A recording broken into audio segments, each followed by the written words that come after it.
What's up, Hoop fans? Welcome back to the channel Basketball Breakdowns. I hope everybody had a great weekend, and let's dive right into it. So, speaking of the weekend, we had a big trade Saturday night with the Sacramento Kings acquiring DeMar DeRozan and a trade that sends Chris Duarte and two second-round picks to the Chicago Bulls and Harrison Barnes to the San Antonio Spurs. I would say it's a win-win trade. Now it seems like the Spurs are not get or not the Spurs. The Bulls are not getting back what you would think they should for DeMar DeRozan, considering he's still a top 10, 15 scorer in the league, averaging 25 points a game almost last year for the Chicago Bulls. I'm happy for DeMar DeRozan and the Kings. I mean, the Kings just went through the whole 16-year drought without making the playoffs. They finally make the playoffs, have an exciting series with Golden State. Curry goes nuclear and ruins the whole season for him. So to come back the year after that and then miss the playoffs again, losing in the play-in to the New Orleans Pelicans, it was rough. And yeah, we had Fox dealing with some injuries going into it. We had Sabonis in foul trouble at the end there, and then of course Monk missed a game. He was injured during the later later weeks of the season. So rough ending to the season for the Kings, especially when you look at the last month of basketball. They were tied with the fifth spot, so they dropped all the way down to the 9-10. Really rough ending for them.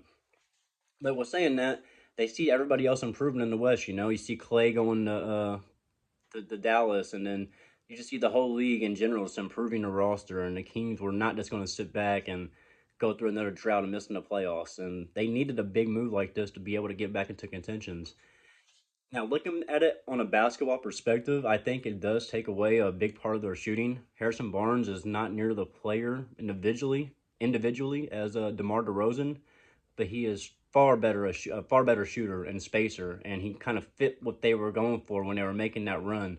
They were a fast break, run and gun, kick it to the 3 point, and knock down 3 point team. That's just how they played. Really fast paced, really quick shots. And exchanging Harrison Barnes for DeMar DeRozan kind of changes the pace a little bit. Maybe not necessarily changes the pace. It gives them more balance in their pace. So when they do have to slow things down, they have a vet and another shot creator to go along with De'Aaron Fox and Malik Monk off the bench. And not only a shot creator, but a wing. DeMar DeRozan's a bigger wing, a guy that's got length and can get better shots in the mid range. That's why he's one of the best mid range shooters in the NBA because of his length and his size, and he's able to get mismatches against smaller guards and smaller wings. So it's definitely a mix up of the balance for their offense. It gives them more versatility. Defensive wise, Harrison Barnes slightly might be a better defender, as we've seen DeRozan kind of deteriorate as a defender over the last few years. But also kind of play in that he's been playing meaningless basketball for the last 5, 6 seasons now. So I'm happy for DeRozan, and I'm sure Kings fans are happy. I mean, you can't be mad getting rid of Harrison Barnes and adding in a 25 points a game score in DeMar DeRozan. So I'm excited to see how that goes. Do I think that makes them contenders automatically now that they added DeMar DeRozan? No, I don't. I mean, when you're looking at the West from top to bottom, you still got OKC, which just improved. You got Dallas, who just improved. Denver got worse, but they're still one of the better teams in the league, especially up top of the West.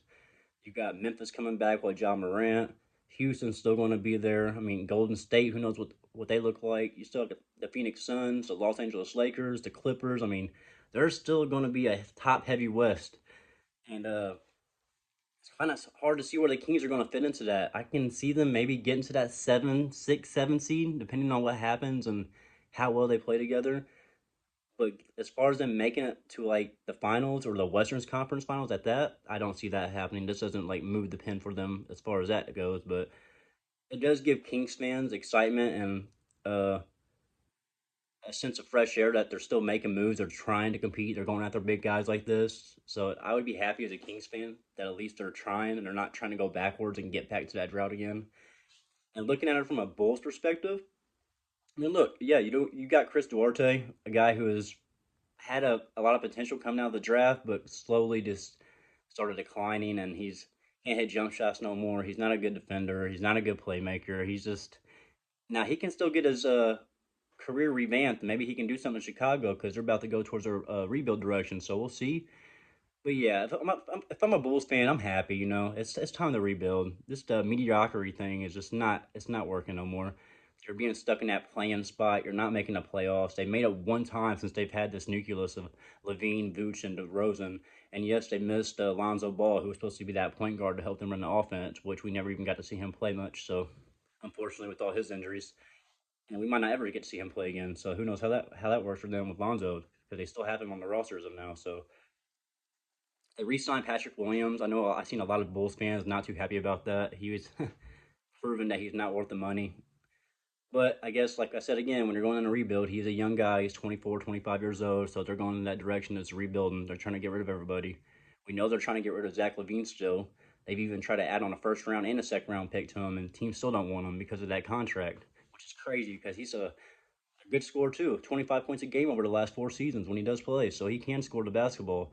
It's just when it comes down to winning games and in the clutch and when it really comes down to making shots that matter, he's just not the guy. He hasn't been that guy.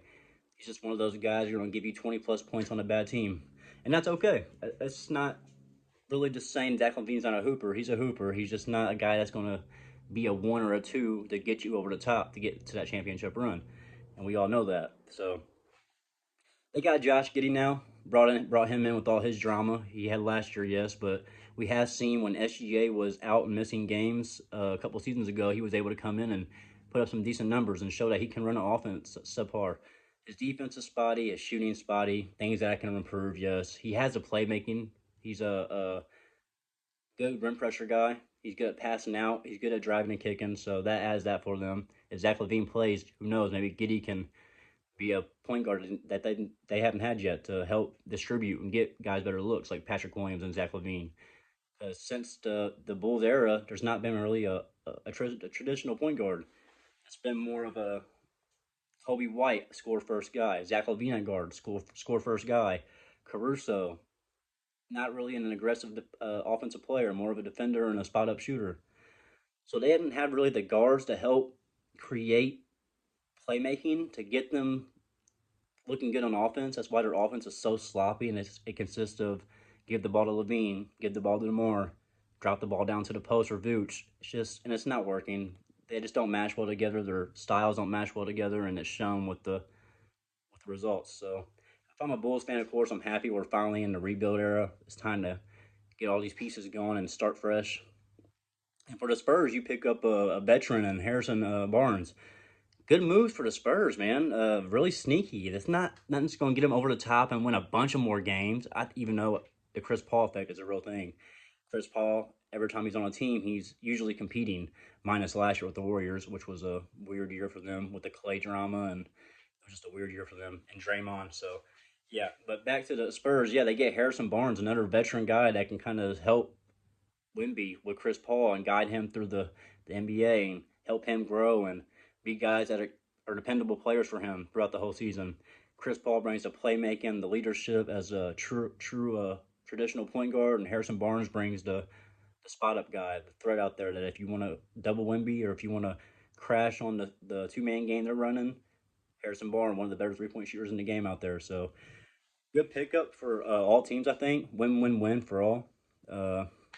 Yeah, this season's been off season's been crazy. So many moves, and I really expected to see and hope to see as a Lakers fan Demar going to the Lakers, even though the fit really doesn't work all that well. Anyways, you still, as a Lakers fan, want to see us do something, and once again, we did nothing. So that's it for today, guys. Like, comment, subscribe. Let me know what you think in the comments. Do you think the Kings are competitors now in the West, or does this make them an average team still? All right, guys, have a good day.